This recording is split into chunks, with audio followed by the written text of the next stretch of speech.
በስመ አብ ወወልድ ወመንፈስ ቅዱስ አሐዱ አምላክ። ሊቃውንተ ቤተክርስቲያን፣ ካህናት፣ አባቶች፣ ዲያቆናት፣ ወንድሞች፣ ምዕመናን፣ ወምዕመናት፣ አባቶች፣ እናቶች፣ እህቶች፣ ወንድሞች እንዲሁም ሕፃናት ባሰባሰበን አምላካችን በኢየሱስ ክርስቶስ ፍጹም ሰላም በእናታችን በንጽሕት ቅድስት ድንግል ማርያም ፍጹም ሰላም እንደምን አላችሁ? ፍጥረቱን ሁሉ ፈጥሮ የሚያበላ የሚያጠጣ የድንግል ማርያም ልጅ ኢየሱስ ክርስቶስ የተመሰገነ ይሁን። አምላክን በድንግልና ጸንሳ በድንግልና የወለደችልን ዘላለማዊት ድንግል እመቤታችን የተመሰገነች ትሁን። ሊቀ መላእክት የመላእክት አለቃ ቅዱስ ሩፋኤል የተመሰገነ ይሁን።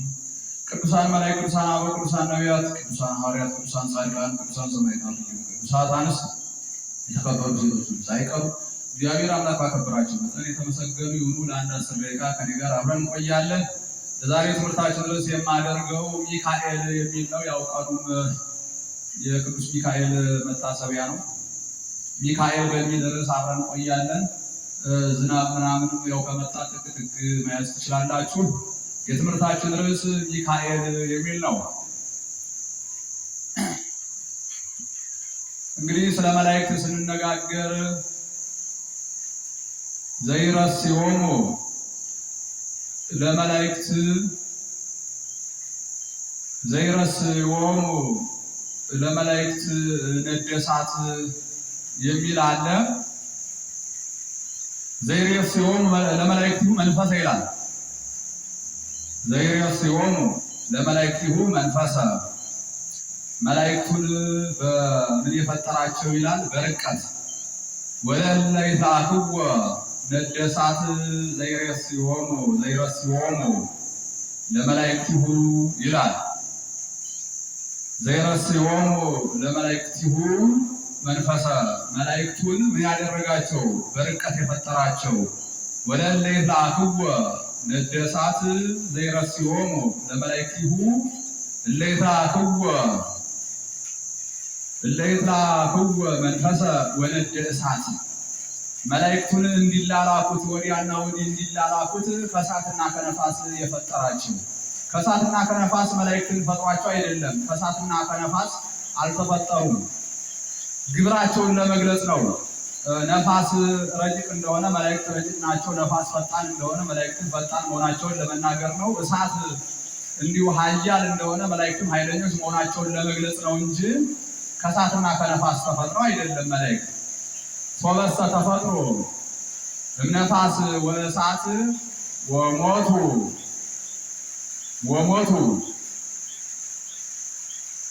ወእማሰኑ ከማነ ከእሳትና ከነፋስ ተፈጥረው ቢሆን ኖሮ እንደኛ በሞቱ ነበረ። አሁን ለኛ 7 ባህሪያት አሉ። 3 የነፍስ ባህሪያት ሕያውነት፣ ነባቢነት፣ ለባዊነት። ሕያውነት ዘላለማዊ እንድንሆን፣ ነባቢነት መናገር እንድንችል፣ ለባዊነት ልብ ማድረግ፣ ማሰብ፣ ማንሰላሰል፣ ማወቅ እንድንችል። እነዚህ የነፍስ ባህሪያት ናቸው የማይሞቱ። ለጊዜው ደግሞ የሚሞት 4 የስጋ ባህሪ ያለ እሳት፣ ውሃ፣ ነፋስ፣ መሬት። እሳት፣ ውሃ፣ ነፋስ፣ መሬት። ስለዚህ ከእሳትና ከነፋስ ተፈጥሮ ቢሆን እንደኛ ሞት ያገኛቸው ነበር፣ የስጋ ሞት ያገኛቸው ነበር። ግን አይሞቱም። ለምን? ከእሳትና ከነፋስ አልተፈጠሩም። እንደነገርኳችሁ ግብራቸውን ስራቸውን ለመግለጽ ለማነጻጸር ነው። እንደነገርኳችሁ ለማነጻጸር ነፋስ ረቂቅ እንደሆነ መላእክት ረቂቅ ናቸው። ነፋስ ፈጣን እንደሆነ መላእክት ፈጣን ናቸው። እሳት ኃያል እንደሆነ መላእክት ኃይለኞች ናቸው። ለዚህ ነው። ስለዚህ መላእክት ከምን ተፈጠሩ ስንል እምኀባሉ አይታወቁም። ከምን ተፈጠሩ ስንል ተፈጥሮቶሙ ለመላእክት ብርሃን አምላካዊ ከራሱ የመለኮት ብርሃን ወስዶ ፈጠራቸው መላእክትን። መላእክት እንደዚያ ናቸው እና ይህ ኃያል ቅዱስ ሚካኤል በምን ላይ መሰላችሁ? በራዕየ ዮሐንስ 12 ላይ ስትመለከቱ ወጸብእወ በሰማይ ለውእቱ አርዌ ሚካኤል ወመላእክቲሁ ቅዱስ ሚካኤል ሰራዊቱን ይዞ ዲያብሎስን ገጠመው። ጦርነት ዲያብሎስን ገጠመው። ወተጻብኦሙ ውእቱ አርዌ ምስለ መላእክቲሁ ይህ ዲያብሎስ ደግሞ የራሱን ሰራዊት ይዞ ገጠመው። ጦርነት ማለት ነው። ሲገጥመው ወስሪኖሙ ድል ነሱት። ቅዱስ ሚካኤል ሰራዊቱን ይዞ ዲያብሎስን ድል ነሳው። ዲያብሎስን ሰራዊቱን ይዞ ሲገጥሙ ቅዱስ ሚካኤል ድል አደረገው። ድል ሲያደርገው ዲያብሎስ ምን ሆነ? ወይረከበ እንከ መካነ በውስተ ሰማይ። ከዚያ በኋላ በሰማይ ቦታ አላገኘም ዲያብሎስ። ከዚያ ወደቀ ተዋረደ ማለት ነው። እና ይሄ እንግዲህ መላእክት እንደነገርኳችሁ ያው መላእክት ስንል ተላላኪዎች ማለት ነው። ቅድም መጀመሪያ ላይ እንደነገርኳችሁ ዘይረሲዮሙ ለመላእክቲሁ መንፈሰ መላእክትን በርቀት ነው የፈጠራቸው። በጣም በርቀት ማለት ነው። በጣም ከመርቀቃቸው የተነሳ ከመሬቱ ምን ይረቃል ስንል ውሃ ረቀቅ ይላል። ከውሃ ምን ይረቃል ስንል ከውሃ ምን ረቀቅ ይላል ስንል ከውሃ እሳት ረቀቅ ይላል። ከውሃ ምን ይረቃል? ነፋስ እሳት። ከውሃ እሳት ረቀቅ ይላል። ከእሳት ምን ረቀቅ ይላል? ነፋስ። ከነፋስ ምን ረቀቅ ይላል? የሰው ነፍስ።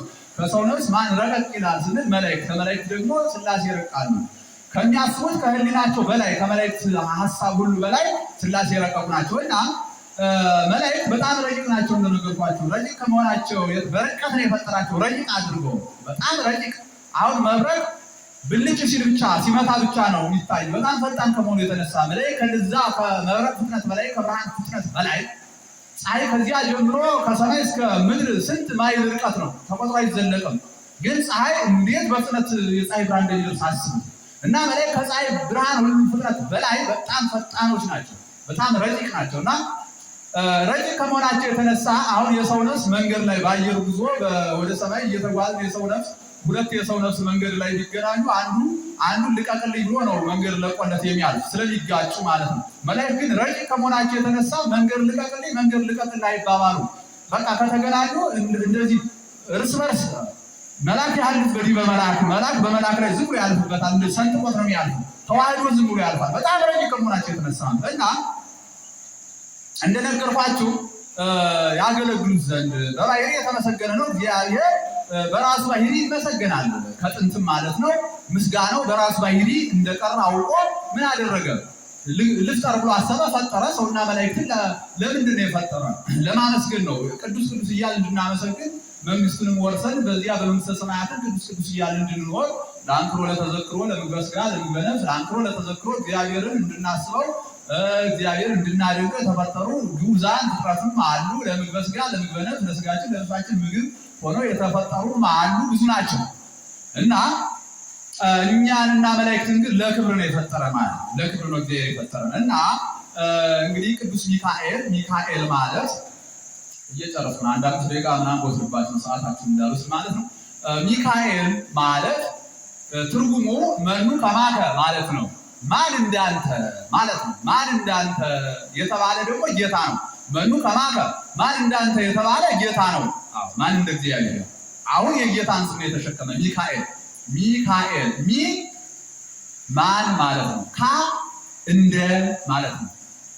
ኤል ሲል እግዚአብሔር ማለት ነው። ሚካኤል ሲል ማን እንደ እግዚአብሔር ማለት ነው። አሁን ገብርኤል ማለት ሰውና አምላክ ማለት እንደሆነ ሁሉ ትርጉሙ ሚካኤል ማለት ደግሞ ማን እንደ እግዚአብሔር ማለት ነው። የሚገርማችሁ ማን እንደ እግዚአብሔር። አሁን መላእክት በጣም ይደንቃቸዋል። እጹብ ድንቅ ናቸው።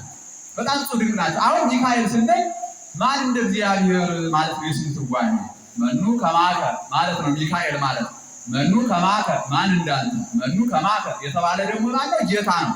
ማን እንዳንተ የተባለ ጌታ ነው። ማን እንደ እግዚአብሔር። አሁን እንደ እግዚአብሔር ማን አለ? አሁን ሲሆን ታዲያ ማን እንዳንተ የሚለውን የእግዚአብሔርን ስም የተሸከመ ማለት ነው ሚካኤል። ድንቅ መልአክ ነው። እጅግ በጣም ድንቅ መልአክ ነው። ረቂቅ መልአክ ነው።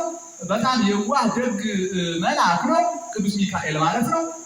ስለኛ በጣም የሚያስብ ነው። ስለ ፍጥረት የሚያዝን ነው። ለፍጥረት ሁሉ የሚጸልይ ነው ቅዱስ ሚካኤል ማለት ነው። አንተኑ ሚካኤል መና ዘአውረድከ ወአንተኑ ለእስራኤል መና ዘአውረድከ። ለእስራኤል መና ያወረድክ ሚካኤል አንተ ነህ። እስራኤል 40 ዓመት እንግዲህ መንገድ ገጥሟቸዋል። የ40ው ቀን መንገድ 40 ዓመት ሆኖባቸዋል። ከግብፅ በወጡ ጊዜ አመ ይወፅኡ እስራኤል እምግብፅ ባሕረ ፈጠቃ ወኀለፎሙ። እስራኤል ከግብፅ በወጡ ጊዜ ባሕር ሰንጥቀህ ያሻገርካቸው አንተ ነህ ቅዱስ ሚካኤል ነው። አሁን እግዚአብሔር ለእስራኤል ሚካኤልን ሰጠ። ምን ብሎ ምን አለው ሙሴን? መልአኬን እንዳታሳዝነው። በኦሪት ዘጸአት በምዕራፍ 20 ስትመለከቱ ምን ይላል? በመንገድ የሚጠብቁ ይላል። በሙሴ ተገብቶ ለእስራኤል መናገር ነው። እስራኤል ነው አንተ እያለ የሚናገር በመንገድ የሚጠብቁ በመንገድ የሚጠብቀን ያሰብኩልህን ቦታ ምድረ ርስትን እስራኤልን የሚያወርስ ከናን የሚያስገባ መልአኬን በፊት ልከዋለሁ። ስለዚህ ሳለ እንዳታሳዝነው፣ በፊቱ ኃጢአት እንዳትሰሩ ስሜ በእርሱ ላይ ነውና አለ። ያጠፋችኋል፣ ስሜ በእርሱ ላይ ነውና ይፈርድባችኋል ብሎ አስጠነቀቀው። አያችሁ፣ አሁን ስሜ በእርሱ ላይ ነው አለ። በዚህ መልአክ እኮ ነው፣ በቅዱስ ሚካኤል ላይ የእግዚአብሔር ስም አለ።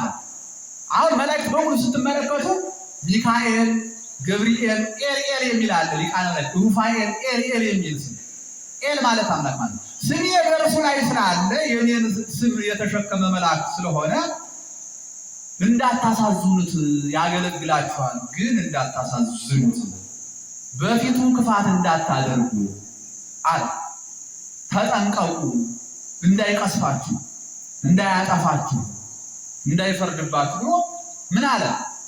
አስጠነቀቀው እግዚአብሔር ማለት ነው። ለምንድን ነው? የበላይ ሹም የበላይ አለቃ ከመሆኑ የተነሳ የእግዚአብሔር ልዩ ባለሟል ከመሆኑ የተነሳ ቢፈልግ ይቀስፋል፣ ቢፈልግ ያድናል። እግዚአብሔር ለምን ቀሰፍ ብሎ በፍጹም አይጠይቀው። አሁን በምድራችን አጋዚ የሚባል ክፍለ ጦር አለ። አጋዚ ኮማንዶ የሚባል ማለት ከጸጥታ አካላት በላይ የሆኑ ወንጀሎች ከመጡ እነሱ ይላካሉ ማለት ሄደው ቢያርዱ ቢገሉ በምድራውያን መንግስት አይጠየቁ። ይሄ በርቅ ከመላእክት ጋር የሚነጻጸሩ አይደል? እንደ ምሳሌ ነው ያነሳውላል። አሁን ይህ መልአክ ማለት ነው ይላካል፣ ህዝብን ያገለግላል። ግን ምን አለው? ይጠብቃቸዋል፣ በክፉ ነገር ይጠብቃቸዋል። እናንተ ግን ብታሳዝኑት ይቀስፋቸዋል፣ ተጠንቀቁ ብሎ አስጠንቅቆት ነበር። እና 40 ዘመን ነበረ መና እያወረደ ከሰማይ ይመግባቸው ነበር ቅዱስ ሚካኤል ማለት ነው። በ40 ቀን የሚገባውን 40 ዓመት የፈጀባቸው እስራኤል እንዲሁ አህያ መጫን እንደማይችል ባላገር እሰር ፍታ ጫን ተብትብ እያሉ ማለት ነው ኃጢአት በደል እየሰሩ በምድረ በዳ ነው ብዙዎቹ የቀሩት ማለት ነው። የ40 ቀን መንገድ ነበር ከግብፅ እስራኤል ለመግባት 40 ዓመት ፈጅቶባቸው አልቀው በሙሉ የልጅ ልጆቻቸው ነው የገቡ። ከታላላቆች እንዲሁም ኢያሱና ካሌብ ሲገቡ ሌሎቹ የልጅ ልጆች ናቸው የገቡ። ሙሴም በዚያ በናበው ተራራ ነው የቀረው። ወንድሙ አሮንም እንደዚያ በምድረ በዳ ነው ያለቁ ማለት ነው። ታዲያ እያገለገላቸው መና እየመገባቸው 40 ዓመት ሙሉ ከነዓን አስገብቷቸዋል ይህ መልአክ ማለት ነው። እና እንዳይቀስፍ ተጠንቀቁ ብሎ እንዳይቀስፋችሁ ተጠንቀቁ ብሎ አስጠንቅቋል። አሁን ሚካኤል እንግዲህ ቢፈልግ ያጠፋል፣ ቢፈልግ ያድናል። ለምን አጠፋ ብሎ እግዚአብሔር አይጠይቀውም። ባለሟል ስለሆነ ማንም ጠያቂ ነው፣ የፈለገውን ያደርጋል። እና ይህ መልአክ በጣም የዋህ ደግ የሆነ መልአክ በእግዚአብሔር ፊት ይሰግድ በብረኪሁ እስከ ይመጽእ ስርየተ ኃጢአት ለኃጥአን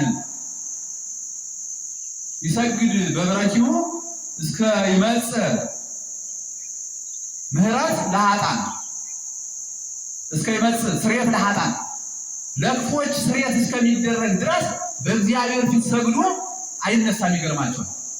በበደላችን በኃጢአታችን ምክንያት የሰማይ መስኮቶች ሲዘጉ ዝናብ እንዳይወርድ ሲያደርግ እግዚአብሔር በበደላችን በኃጢአታችን አሁን እናንተ ያካሄድ ልታይ በጣም ብዙ የኢትዮጵያ ክልሎች ላይ ማለት ነው ዝናብ የለም።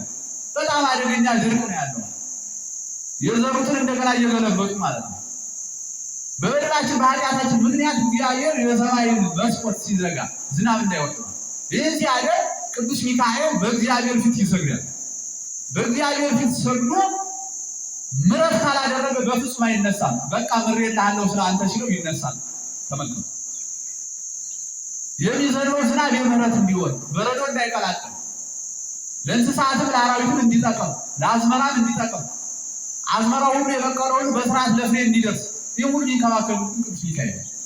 ወንዞቹ ጎርፍ ሁሉ መጥቶ እኛን እንዳያጠፋ፣ ውቅያኖሱ ከድንበሩ አልፎ መጥቶ እንዳያጠፋ ይህን ሁሉ የሚቆጣጠር የሚጠብቅልን ቅዱስ ሚካኤል እጅግ የዋህ አዛኝ የሆነ መልአክ።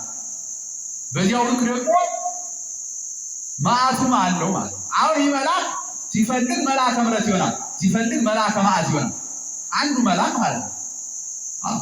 መልአከ መዓት በማን ላይ ሆኗል ብንል አሁን መልአከ መዓት ነው ቅዱስ ሚካኤል ማን ላይ ሰናክሬም ላይ መልአከ ምሕረት የምሕረት መልአኩ ወልደታል ሕዝቅያስ ሰናክሬም ብዙ ሺህ ሰራዊት አስከትሎ ሕዝቅያስ ሊወጋ መጣ። ሕዝቅያስ የእስራኤል ንጉሥ ነው፣ የይሁዳ ንጉሥ ነው። ይህ የእስራኤል ንጉሥ ሕዝቅያስ ወደ እግዚአብሔር ጸለየ። እግዚአብሔር ነው የሚያውቅ ንጉሥ ከመሆኑ የተነሳ ያኛው ሰናክሬም እስቲ አምላኬ እግዚአብሔር የምትለው እርሱ ሲያድና ያለው ብሎ ነበር የመጣ። እስራኤልን ከበባት ማለት ወደ እግዚአብሔር ጸለየ። በኋላ ቅዱስ ሚካኤል ጋት ሙሉ ሰይፍ የሳት ሰይፍ ይዞ ሌሊት ነው ጋት ሙሉ የሳት ሰይፍ በዚህ በእጅ ሙሉ ማለት የማት ሰይፉን ይዞ ለሰናክሬም ሰራዊት ቢታያቸው ሁሉ ደም ጎርሶ አድሯል፣ ሙቶ አድሯል በጠቅላላ። በኋላ ሰናክሬምን ተወው እና ሕፃን ቆጥሮ ማይዘልቀውን ያህል ሕፃናውን 1 2 3 ብሎ ይቆጥራል እስከ 10 11 12 13 ብሎ ሊቆጥር ይችላል። እዚህ ያለ አይቆጥርም። ልክ ሕፃን ቆጥሮ የሚዘልቀውን ያህል ትንሽ ወታደር በቁጥር አተረፈልን። ከ13 ማይዘል ወታደር በማን ለዚህ ለሰናክሬም ማን ቅዱስ ሚካኤል ተወለደ አውቆ ማለት የእግዚአብሔርን ኃያልነት ይዞ እንዲመሰክር። በኋላ እየሮጠ ወደ ሀገሩ ይሮጣል። ከኋላ የመብረቅ ድምፅ ይሰማል። አሁን እንዲሁ ደርሶ ይጨረሰኝ ይሄድ እያለ እየሮጠ ሂዶ ሀገሩ ደረሰ። በኋላ ልጆች ነበሩት። አንተ ያን ሁሉ ሰራዊት የት አብልተው መጣ? የት አጥፍተው መጣ? በጣም ብዙ ሺህ ሰራዊት ይዞ ነበር የሄደው ማለት የት አደረስካቸው? የሕዝቅያስ አምላክ አጠፋብኛል። እርሱ ሰናክሬም አላወቀም እንጂ የሕዝቅያስ አምላክ ለሱ አምላክ ነው፣ የሁሉ አምላክ ነው እግዚአብሔር። ስለዚህ አጠፋብኝ ሲላቸው ተናደዱ ልጆች። በኋላ ገብቶ ለጣዖቱ ይሰግዳል። ማን ሰናክሬም ወንዘ ይሰግድ ውስተ ቤተ ሲድራቅ አምላኩ ቀተልው አድራማሌክ ወሶርሶር ወልዱ ለጣዖቱ ዝቅ ብሎ እየሰገደ እያለ አድራማሌክና ሶርሶር የሚባሉ ልጆቹ ከኋላ መጥተው በቡና መውገጫ አናቱን በጥተው ገደሉ። ቡና መውገጫ ዘነዘና በዚያ አናቱን በጥተው ገደሉ። ያን ሁሉ ሰራዊት የሚያዋጥቶ በመጣት ነው ስላስቀሰፈባቸው ተመልከቱና አሁን መልአከ መዓት ሆነ ማለት ነው ሰናክሬም ላይ። መልአከ ምሕረት ደግሞ ማን ላይ ሆነ ስንል ሕዝቅያስ ላይ። ለምሳሌ አንዱ መልአከ ምሕረት ይሆናል፣ መልአከ መዓት ይሆናል። ይገርማቸው በሰዶም ሀገር መልአከ ምሕረት ሆነ ለማን ለሎጥ የእግዚአብሔር መልአክ ሆነ። መልአከ መዓት ሆነ ደግሞ ለሰዶም ድኝ እሳት አዘነበበት። ለሰባት ካት ለኖህ መልአከ ምሕረት ሲሆን ለሰባት ካት በኖህ ዘመን ለነበሩ ክፎች መልአከ መዓት ሆነባቸው፣ በፈና ውሃ ጨረሳቸው። እና አንዱ መልአክ ቅሩ ምን ይሆናል? መልአከ መዓትም መልአከ ምሕረት ይሆናል። እና ቅዱስ ሚካኤል መልአከ ምሕረትም ይሆናል፣ መልአከ መዓትም ይሆናል። ስለዚህ በፊቱ ክፋት እንዳታደርግ እንዳያጠፋችሁ ብሎ አስረድቷል። እና ይህ ቅዱስ ሚካኤል የመላእክት ሁሉ አለቃቸው፣ የመላእክት ሁሉ አለቃ። መላእክት ስፍር ቁጥር የላቸውም። ይገርማቸዋል። ዓለም ከተፈጠረ እስከ ዛሬ ድረስ የሚዘንበው ዝናብ እያንዳንዷ ጠብታ ብትቆጠር የመላእክትን ብዛት ያለ ተመልከቱ። እስከ ዓለም ፍጻሜ ራሱ የሚዘንበው ዝናብ እያንዳንዷ ጠብታ ብትቆጠር የመላእክትን ብዛት ያለ የዛ ሁሉ ከዓለም መጀመሪያ እስከ ዓለም ፍጻሜ ድረስ ለ8000 ዓመት ያህል እንግዲህ የሚዘንበው ዝናብ እኛ እንግዲህ ዝናብ እንደው ዝም ብሎ ዘንግ መስሎ ወይ ደግሞ ዛሃ ክር መስሎ ነው የሚወርድ ይመስላል። ግን እያንዳንዷ ጠብታ በእግዚአብሔር ዘንድ የተቆጠረች ነው። ያ ሁሉ ከዓለም መጀመሪያ እስከ ዓለም ፍጻሜ ራሱ የሚዘንበው ዝናብ ጠብተው እያንዳንዱ ቢቆጠር የመላእክትን ብዛት አያል። አንድ ጊዜ ብዙ አድርጎ ነው የፈጠራቸው። ለዚያ ነው። ለምንድን ነው ብዙ አድርጎ የፈጠራቸው? መላእክት ጾታ ስለሌላቸው እንደኛ ስለማይራቡ። እኛ ግን አዳምን ሔዋንን ፈጠረ። ብዙ ተባዙ ወለደው ዓለምን ብዙ ተባዙ ምድርን ሙሉ አድሮ አዘዘ ማለት። አሁን እኛ በተለያየ ጊዜ ብንወለድ የተፈጠርን ግን ሁላችን በዕለተ ዓርብ ነው። ዓርብ 3 ሰዓት ነው የተፈጠርን ሁላችን ነው። እና ይህ መልአክ እንግዲህ መላእክትን አስብ ከዓለም መጀመሪያ እስከ ዓለም ፍጻሜ ድረስ የሚዘንበው እያንዳንዱ የዝናብ ጠብታ ሊቆጠር የመላእክትን ብዛት ያህል። ለዚህ ሁሉ መላእክት አለቃቸው ቅዱስ ሚካኤል ነው። አንደኛ አለቃቸው ማለት ነው። ሁለተኛ አለቃቸው ቅዱስ ገብርኤል፣ ሶስተኛ አለቃቸው ቅዱስ ሩፋኤል ነው። አሁን ቅዱስ ሚካኤል አንደኛ አለቃ ነው ስላችሁ ከቅዱስ ገብርኤል የሚበልጥ ነው አይደለም፣ ከቅዱስ ሩፋኤል የሚበልጥ ነው አይደለም። ሹመታቸው ነው እንጂ ኃይላቸው ሁሉ ነገራቸው እኩል ነው። ሹመት ነው የሚለያይ ማለት እና ይህ ድንቅ መልአክ እጅግ በጣም እጹብ ድንቅ ነው። ዲያብሎስን ከክብሩ ያዋረደው ማለት የዲያብሎስን ቦታ የወሰደበት የሳጥናኤልን የክብር ቦታ የወሰደ ሳጥናኤል የመላእክት አለቃ ነበር። ቅዱስ ሚካኤል ደግሞ ወሰደበት ክብሩ ማለት ነው። አሁን የመላእክት ሁሉ አለቃ ነው ቅዱስ ሚካኤል። ይህ ደግ መልአክ እና ምንድነው ያለው? ስሜ እርሱ ላይ ስላለ አለ ይቆጣል፣ ተጠንቀቁ ነበር ያለ።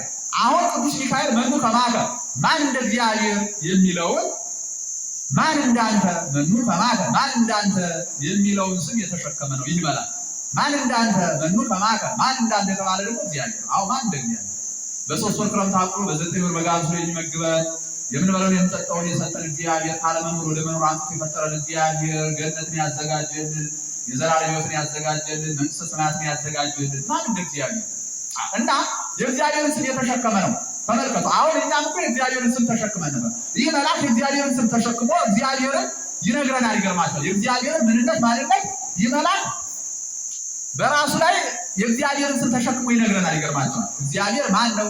የእግዚአብሔርን ማንነት የእግዚአብሔርን ኃያልነት ማን እንደ እግዚአብሔር እያለ ይመሰክርልናል። የእግዚአብሔርን ማንነት ተሸክሞ ማለት አሁን እኛ የእግዚአብሔርን ስም እኮ ተሸክመን ነበር። ይገርማቸዋል። የእግዚአብሔርን ስም ተሸክመን ክርስቲያን ሆነን ነበር። እግዚአብሔር ክርስቶስ እኮ ምን አለ? እንደተሰቀለ ሆኖ በፊታችሁ ተስሎላችሁ ነበር፣ ግን እንዳታስተውሉ አዚም ያደረገባችሁ ማን ነው? አዚም ተደርጎብን ባጋንንት ማለት ተመልከቱ። አሁን እኛ እግዚአብሔርን እኮ ተሸክመነዋል። በክርስቶስ ክርስቲያን ሆነን እግዚአብሔርን ተሸክመነዋል። ነገር ግን እኛ በእኛ ውስጥ እግዚአብሔር እየተገለጠ አይደለም። በእኛ ውስጥ እግዚአብሔር ለዓለም ለሕዝብ እየተገለጠ አይደለም። ደፍነነዋል። እግዚአብሔር በእኛ በውስጥ አሁን መንፈስ ቅዱስ በሁላችን ውስጥ አለ። ይህ መንፈስ ቅዱስ ግን በእኛ ውስጥ የተዳፈነ እሳት ሆኗል። አያችሁ፣ እኛ ስራ ስንሰራ ነው። አሁን የተዳፈነ እሳት ላይ ፍግ እንደዚህ ስትነሰንሱ ምን ይሆናል? እየተላላ ይነዳል። ፍግ ካላደረጋችሁበት ተዳፍኖ ይቀራል። አሁን መንፈስ ቅዱስ በሕይወታችን ውስጥ አለ። ስራ እንዲሰራ የምናደርገው እኛ ስራ ስንሰራ መንፈስ ቅዱስ እያሰራ ከላይ ያደርሰናል። አሁን በእኛ ውስጥ ግን እግዚአብሔር ቀረነዋል ነው። አሁን በእኛ ሕይወት ውስጥ እግዚአብሔር ለሰው እየተመሰከረ አይደለም። የእናንተን መልካምነት፣ ደግነት፣ ብርሃናችሁን አይተው ይላል እኔን ያመሰግኑ ዘንድ ብርሃናችሁ በሰው ፊት ይብራ ነበር የተባለ። አሁን እኛ እግዚአብሔር የምናስወቅስ ነን እንጂ እግዚአብሔር የምናስመሰግን አይደለም። ምን አለ እንዲሁ ይህንን የተሸከምከው ብታጠፈው እየተባለ ምን አለችን የተሸከምካት ብታጠፋት እየተባለ እግዚአብሔር በእኛ እየተወቀሰ ነው ያለ። አሁን ቅዱስ ሚካኤል ግን በእርሱ ውስጥ እግዚአብሔርን ምን እያደረገው ነው ያለ? እየገለጸው ነው ያለ። እግዚአብሔርን የተሸከመ ከማንነቱ ጋር እግዚአብሔርን አክሎ የተሸከመው። ታዲያ እኛ ግን እግዚአብሔርን አልተሸከምነውም ማለት ስሙን ተሸክመን ነበር። ክብራችን እኮ ከመላእክት ሁሉ ይበልጥ ነበር። ለምን ሲባል ሰው አምላክ ሆነ፣ አምላክ ሰው ሆነ። ግን ክብራችን አላወቅንም ማለት ነው። አሁን እኛ ምን ሆነናል?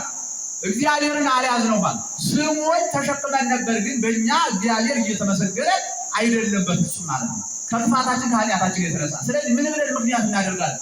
አሁን እንግዲህ ምን እናደርጋለን? እንደው ስጋ እንተዋለን። ስጋችን እኮ ነው በቃ እንዲህ ያደከመን እያል በስጋችን ምክንያት እናደርጋለን።